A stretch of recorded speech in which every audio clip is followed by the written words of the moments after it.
Hi guys, now is January 22, 2026 Thursday. Guys, sa video kong to guys, i-flex ko ang sandal na Inspi na unisex din to siya guys, pero ang ganda niya guys oh. Ito ang kulay guys, pero kung gusto niyo ng ibang kulay guys, i-add to cart nyo lang. Tapos may mag-a-appear doon ng mga choices ng mga colors at saka iba ding design, pero unisex lahat sila. Pwede sa lalaki, pwede sa babae. Kung lalaki naman ang magsusuot nito, wala namang bawal, di ba? Yan. Napaka-komportable. Ito, Inspi ang logo niya. Tapos may nakalagay dito, Inspi. Tapos dito sa kabila, Inspi. Tapos dito, Inspi oh. Tapos, Inspi, ang color niya, para siyang kaki na pink.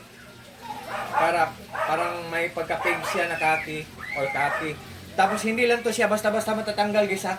Ito, kasi hindi to siya dikit lang. Na basta-basta lang matatanggal kasi oh. Look at guys oh.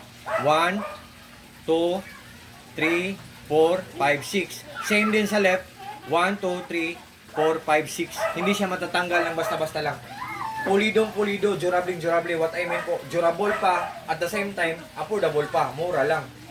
So guys, kung interesado kayo, pwede natin itong iregalo sa lolo at lola natin, daddy at mami natin, sa papa at mama natin, sa mga titos and titas natin, sa mga brothers and sisters natin, sa mga cousins natin, sa mga nephews and nieces natin, sa mga friends natin guys. Yan guys. So, kung doubt kayo guys, tingnan nyo lang ang mga reviews, comments at reactions. Nagtitrending to siya guys, last 2025 months. So, to all my friends, thank you so much po. Especially na po sa palaging nag-order sa mga products ko or sa links ko. Tingnan nyo lang to sa link ko. God bless po sa ating lahat, or God bless sa sound and that's all. Peace.